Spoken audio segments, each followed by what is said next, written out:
እንደምትሞት ሆነ ኑር፣ እንደምትኖር ሆነ ስራ። መኖር ማለት ለመሞት መኖር ከሆነ መሞት ማለትስ ምንድነው ካላችሁ፣ መሞት ማለት ደግሞ ለመኖር መሞት ማለት ነው። ከዚህ ዓለም ስለመለየታችሁ ስታስቡ ጥብብ ጭንቅ የሚላችሁ እኮ ይሄን ዓለም ገና መልቀቅ አልጀመርም። ገና ነን። ጭፈራ ቤቱን እስከ ዛሬ ሞላ ነው፣ አይበቃም። አሸሼ ገዳሚ ያለን አይበቃም። ከመቅደሱ ይልቅ ኮንሰርት አበዛን፣ አይበቃም። እሺ ከዚህ በላይ ምን ይሁን? ምን እንዲሆን ትፈልጋላችሁ? ከዚህ በላይ ሲኦል ያሉ ወገኖቻችን፣ ሲኦል ያሉ ዘመዶቻችን፣ ሲኦል ያሉ ዘመዶቻችን 30 ደቂቃ ብቻ እግዚአብሔር ምድር ላይ እንዲኖሩ ድል ቢሰጣቸው ምን የሚያደርጉ ይመስሏችኋል? ሞት ድንገት ትመጣለች ይላል መጽሐፈ ሲራክ ምዕራፍ 5። ድንገት የምትመጣ ከሆነ ንስሐ የሚባል ኢንሹራንስ ያስፈልጋታል? አያስፈልግም? ያስፈልጋል? አያስፈልግም? ያስፈልጋታል። በስመ አብ ወወልድ ወመንፈስ ቅዱስ አሃዱ አምላክ አሜን። በስመ አብ ወወልድ ወመንፈስ ቅዱስ አሃዱ አምላክ አሜን። በስመ አብ ወወልድ ወመንፈስ ቅዱስ አሃዱ አምላክ አሜን። ርዕሴ ትሞታለህ የሚል ነው። በመጽሐፍ ቅዱሳችን ረጅሙን ዕድሜ የኖረው ሰው ማቱሳላ ይባላል። 969 ዓመት ነው የኖረው።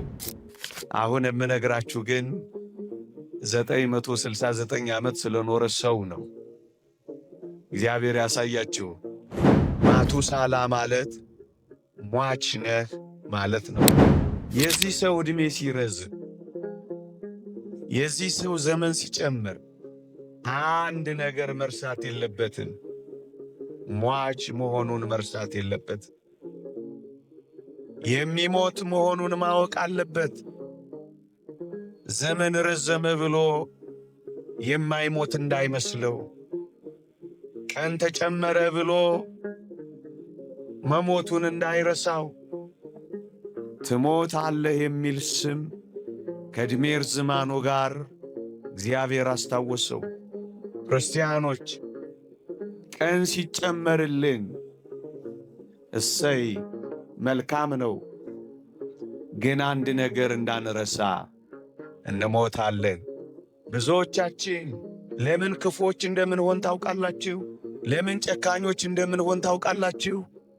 ለምን ቁጡና ተናዳጆች፣ ለምን መራሮች እንደምንሆን ታውቃላችሁ? እንደምንሞት እንረሳዋለን።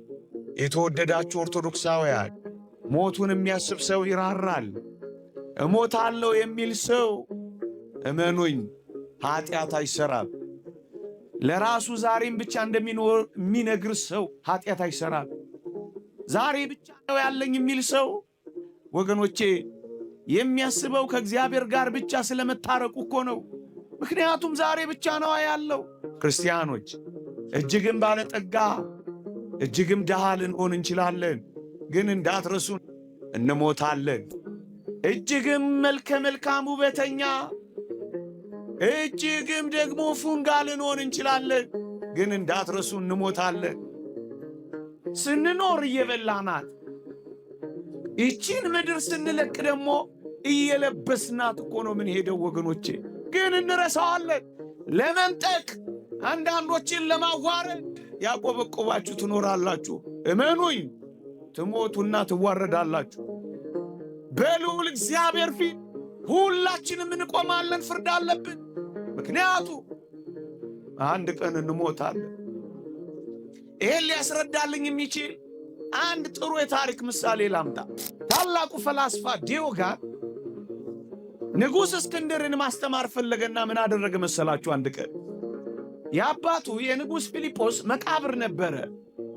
ንጉሡ የአባቱ መቃብርን በሚጎበኝበት ቀን ዲዮጋን ከንጉሡ አስቀድሞ የመቃብሩ ቦታ ሄደላችሁና የመቃብሩ ቦታ ላይ የሙታንን አስከሬን እየገላለጠ ዲዮጋን ፈላስፋው የራስ ቅላቸውን ይፈልግላችሁ ጀመረ።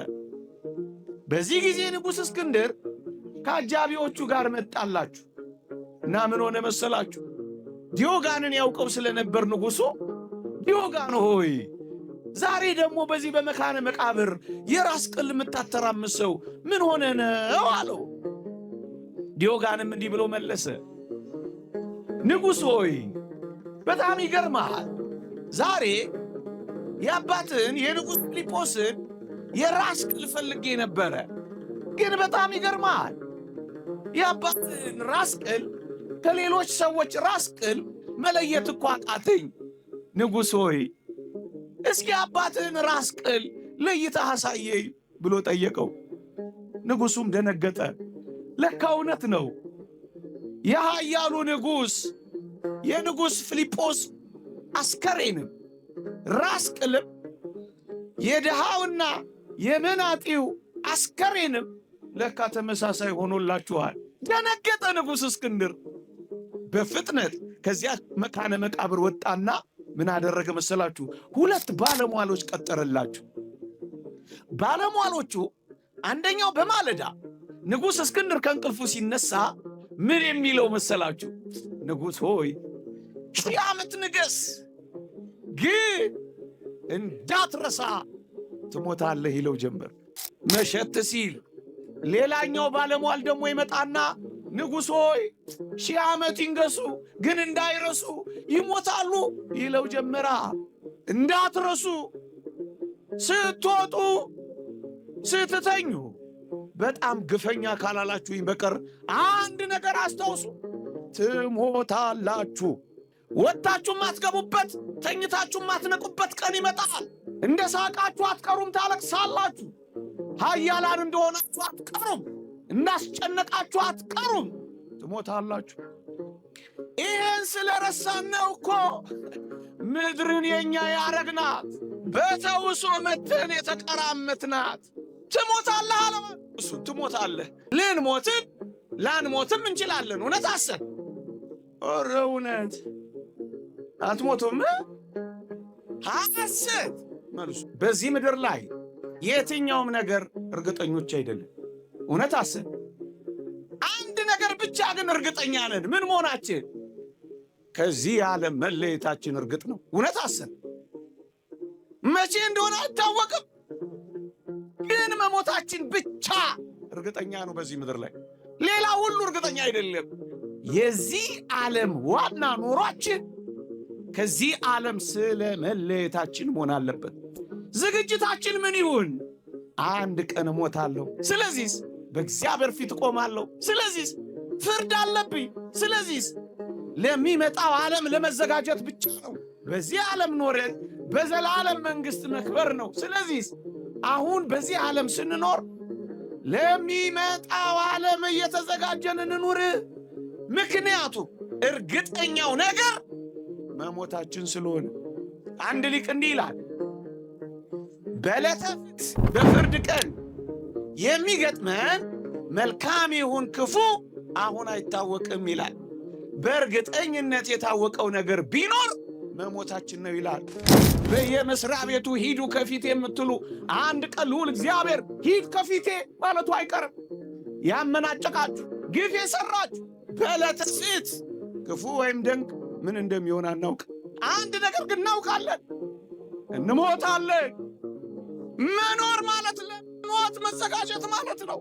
መኖር ማለት ለመሞት መኖር ከሆነ መሞት ማለትስ ምንድን ነው ካላችሁ፣ ወይ መሞት ማለት ደግሞ ለመኖር መሞት ማለት ነው። ክርስቲያኖች የክርስትና ትልቁ ልዕልና ሐሳብ ምን እንደሆነ ታውቃላችሁ? ክርስትና በሞት ላይ የተቀዳጀው ድልና ኃይል ነው። ሞትን መናቁ፣ መቃብርን ማሸነፉ በሞት ላይ የሚያሳየው ንቀት ነው። እኛ ግን ፈሪዎች ነን። የምንሞተው ለመኖር እንደሆነ አልገባንም። የእናታችን ማኅፀን ለዚህ ዓለም፣ የመቃብር ማኅፀንነት ግን ለዘላለም ዓለም እንደሚወልደን ገና አላወቅንም። ከዚህ ዓለም ስለመለየታችሁ ስታስቡ ጥብብ ጭንቅ የሚላችሁ እኮ ይህን ዓለም ገና መልቀቅ አልጀመርም። ገና ነን። እንደ ክርስቲያን እንኑር። በጣም አትጣበቁባት፣ የምር አትኑሩባት። እስኪ ልጠይቃችሁ፣ የእግዚአብሔር ቃል እንዲህ ይላል፣ እኔ በምድር ላይ ስደተኛ ነኝ ይላል መዝሙር 118 ላይ። እኔ በምድር ላይ ምንድን ነኝ? ታምናላችሁ? ከሰማይ ቤት ተፈናቅለን እኮ ነው የመጣነው። ተፈናቃዮች እኮ ነን። እዚህ መፈናቀል በዛ እንጂ እዚህ ምድር ላይ አሁን ነዋሪዎች ነን ወይስ ስደተኛ ነን? ታምናላችሁ? በጣም ከተጣበቃችሁባት ታማችኋለች። ገንዘብን፣ ተድላን፣ ደስታን በጣም ከወደዳችሁ ትሰበራላችሁ በዚህ ዓለም። ታዲያ ሟች ከሆንኩ በቃ ሁሉን ነገር ልቶ ስራ ልሄድ መጥቼ ነበር ወደ ቤቴ ልመለስ ትሉኝ ይሆን? አባቶቻችን ግሩም መፍትሄ አላቸው። እሱን ላንብብላችሁ። ምን ይላሉ? እንደምትሞት ሆነ ኑር፣ እንደምትኖር ሆነ ስራ። ሟች ነኝ ብላችሁ ኑር። ግንስ እኖራለሁ ብላችሁ ደግሞ ምን በሉ? አግቡ፣ ስሩ፣ ልፉ። ስደተኛ ሰው እኮ ሁሌ የሚያስበው ወደ አገሩ ስለመመለስ ነው። እውነት አሰብ፣ እውነት አሰብ። ወደ አገራችሁ ስለመመለስ ታስባላችሁ። አሁን ይህ ምድር ምንድን ነው ካላችሁኝ፣ ጥሪት የምናጠራቅምበት ነው። ጥሪት ምንድን ነው? መንፈሳዊነትህ ነው። ጥሪት ምንድን ነው? ንስሐ ነው። ጥሪት ምንድን ነው? ቁርባንህ ነው። ጥሪት ምንድን ነው? ምጽዋትህ ነው። ጥሪት ምንድን ነው? አስራት በኩራትህ ነው። አጠራቅም ይልቅ መረን አትውጣ። ጫት ቤት አይደለም ያንተ ቤት። ቢራ ጠርሙስ ማነቅ አይደለም ያንተ ሕይወት። ውጣ። ጭፈራ ቤቱን እስከ ዛሬ ሞላ ነው። አይበቃም። አሸሼ ገዳም ያለን አይበቃም። ከመቅደሱ ይልቅ ኮንሰርት አበዛን አይበቃም። እሺ ከዚህ በላይ ምን ይሁን? ምን እንዲሆን ትፈልጋላችሁ? ከዚህ በላይ ምን ማየት ትፈልጋላችሁ? ያቆረበ ካህን መገደልን አየን። ከዚህ በላይ ምን ትፈልጋላችሁ? ምንም ያላደረገ ጨዋ ደሙ ሲፈስ አየን። ከዚህ በላይ ምን በቃ ምን ጠብቃላችሁ? እስኪ ልጠይቃችሁ። በዚህ በአዲስ አበባ ውስጥ በጣም የምትወዱት መንገድ የትኛው ነው? አንድ መምህር እንዲህ ብለዋል። እኔ በጣም የምወደው መንገድ አሉ ወደ ቤት የሚወስደኝን መንገድ ነው አሉ። ወደ ቤት መሄጃ መንገዳችን እኮ ከሞታችን በቀር ምን አለ? እውነት አሰብ። ወደ ሀገራችን መሄጃ መንገዳችን ተስፋ ስለቆረጥ ብሄድ ይሻለኛል እንዳትል፣ ግድ የለም ብትሄድ የሚሻልህ ክርስቶስ ጋር ስለሆነ ነው። ይህንን እመን። ለማትኖሩባት ዓለም አትገዳደሉባት። አልፎ ሕያጆች ነንና አይኖቻችንን በዚህ ዓለም ላይ ደስ ከሚያሰኙና ከሚያዘናጉ ነገሮች ነቅላችሁ ክርስቶስ ላይ አድርጉት አይናችሁ።